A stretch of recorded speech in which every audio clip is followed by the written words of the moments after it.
this video a like if you like the candles. Not the astrology, just the candles. Hey, it's Marin, and in this video, I'm going to be talking about the transit of Jupiter into Capricorn.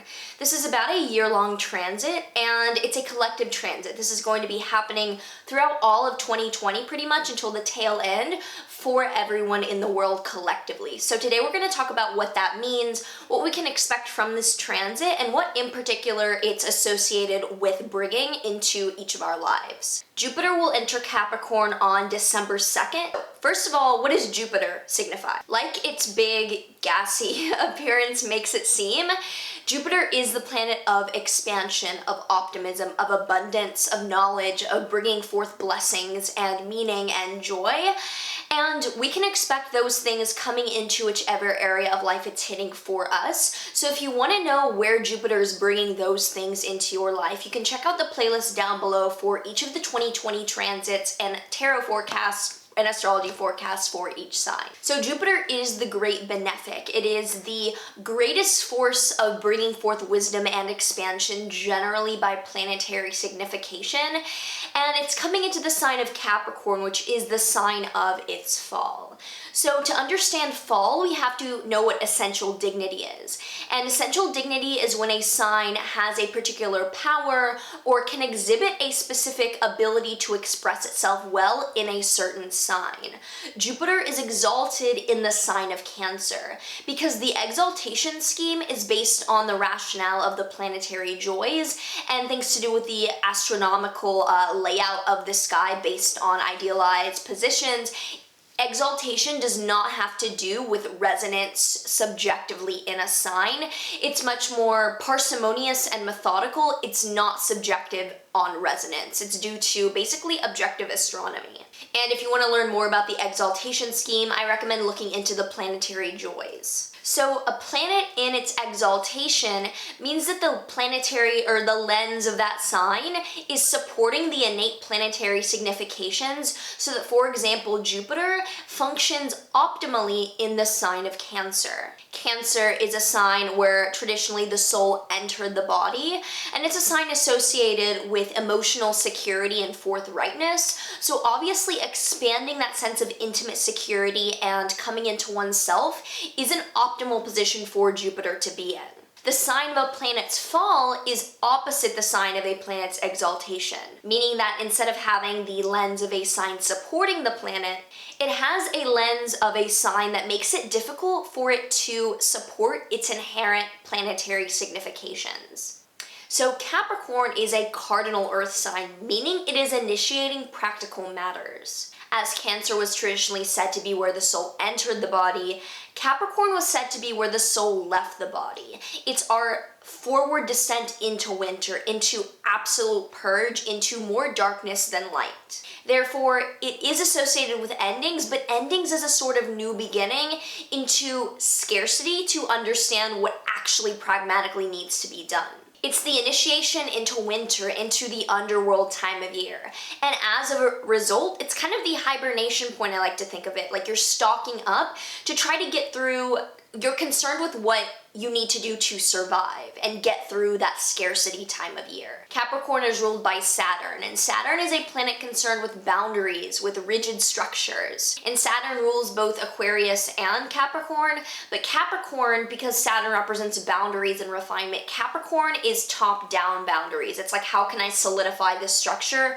Whereas the next sign, Aquarius, is more bottom-up boundaries, like what new boundaries can I create to support new upgrades? And Saturn is also very concerned with structures that will survive through longevity. Sustainability and sobriety are big buzzwords for Saturn. So just to reiterate, Jupiter will be in its fall position in Capricorn because Capricorn's inherent significations of basically being where the soul leaves its corporeal frame are not easy for Jupiter to find its grand optimistic expansion through. However, dignity does not mean good or bad. Those are way too binary for this understanding of power dynamics.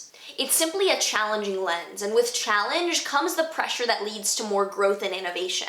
A lot of people with fallen positions can either turn to, an ability to channel, or for example, Eckhart Tolle is a great example of having almost every planet out of rulership, either in detriment or in fall, and he came and channeled material that we needed to know that went against the status quo. So the last time Jupiter was in Capricorn was around 2008, and it coincided with the US recession that left much of the world in a panic financially. We can expect resonant cultural crises and structural breakdown this time around. Not to scare you, but like to understand what's coming. However, if we do take this opportunity to think less empirically and instead think more abstractly, there are lessons to take from this transit like any other. It's not a time to go like, oh shit, like my life is fucked up. Like, no, that's a cop-out. Like, actually look at what could happen. Take it as a lesson. So I think Jupiter in Capricorn is a good time to remember that even though we do co-create our reality, there are collective structures in place which co-create on the other side with us. And if you want to understand more of what I mean by that of co-creating with collective structures, I'll link my Law of Attraction 2.0 video down below, which explains really well how we do coincide collectively with the law of attraction, and it's not just us manifesting. A line that I've heard said from other astrologers about Jupiter and Capricorn, which I think that coincides or collectivizes its meaning really well, is that Jupiter in Capricorn reminds us that a fulfilling life integrates within it a healthy reverence for death. Death is not an opposite to life, death is an opposite to birth, and both are held within life. Death is one of, if not the most uniting force to connect us through this perceived disconnection. It sobers us to connect back to the inherent source within us, which we all will eventually return to. So it's no surprise that Jupiter is coinciding with its entrance into Capricorn with an awareness of scarcity that a lot of us have never dealt with before. Obviously, most of us are not living in accordance with sustainable measures. Like, example A, my veganism is going to come out, but I mean, like, animal agriculture is not only ethically asinine and medically asinine, but it's environmentally fucking unsustainable. Okay, no, like, rant not over. Like, that's a forever rant. But animal agriculture, eating animals in general, frivolous lifestyles of traveling whenever you want to go on a whim and polluting the air with your air travel, like, these things are so unsustainable, and we have to really allow the boundaries to expand within our lives. And with that, like, both metaphorically and literally, if you eat every meal as your last in every situation and every context, if you eat every meal as your last, it eventually will be. We have to respect reality's structure. And what's interesting is that both Hitler and Malcolm X had this placement natally. And it's a good reminder to question created boundaries, don't create questionable boundaries. Like, look at the genocides going on and see why those are so asinine. Don't use your own insanity to create boundaries that scare people. Also, with this transit, there's the risk of using scarcity as a means to take advantage of those less powerful or less advantaged. And then, like, us rising to the top using cutthroat compensation of morals every time. Like, we're always compromising ourselves in order to reach this new height because we see that other people are in fear. And honestly, this can come in micro decisions. Like, our decision to live life to the fullest while harming others in the process is not an abundance mindset. It's scarcity shielded behind an abundance of ignorance. So for example, like, people who were like traveling the world, but also like intoxicating their bodies, eating dead carcasses, taking advantage of locals, traveling all over the world, polluting the air, but they're living their life and having fun.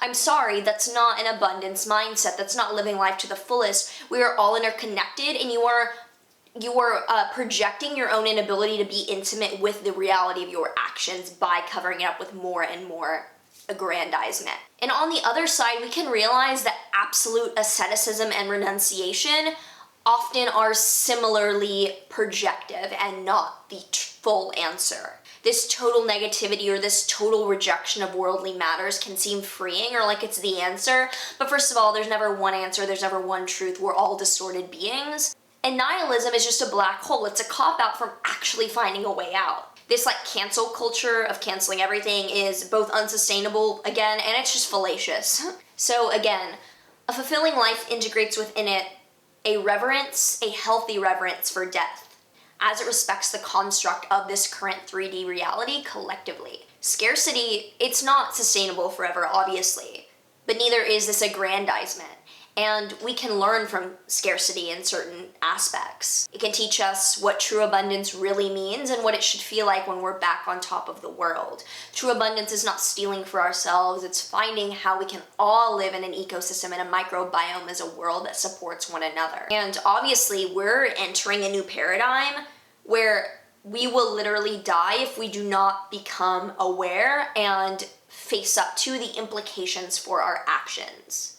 We must get really honest about how necessary sober, grounded community structures are. We need a wake-up call as to how to support each other, because life on the planet literally depends on this. If part of our mission is to learn how to thrive and ascend on Earth here, then like when we return back to our home base after this mission, having failed, like we're not gonna be thought of very highly by our boss, by our general in the mission. We're gonna be like, no, you're a failed mission. Like, obviously that's a metaphor, but you know what I mean? Like, how do we actually pull this shit together? Jupiter is expanding the structures that we need to support us. It's highlighting this need to implode unsustainable, frivolous, capitalist, imperialist destruction around us, and instead create the sustainability through community. So I hope this was helpful. I hope that this wasn't depressing and instead was motivating and triggering in a good way. If you did find this helpful, like, subscribe, hit post notes, do all the things. Check out my private astrology consultations down below because I would love to read for you. Also check out the videos for 2020 forecast to see where exactly Jupiter will be expanding for you. And otherwise, I will see you in the next video.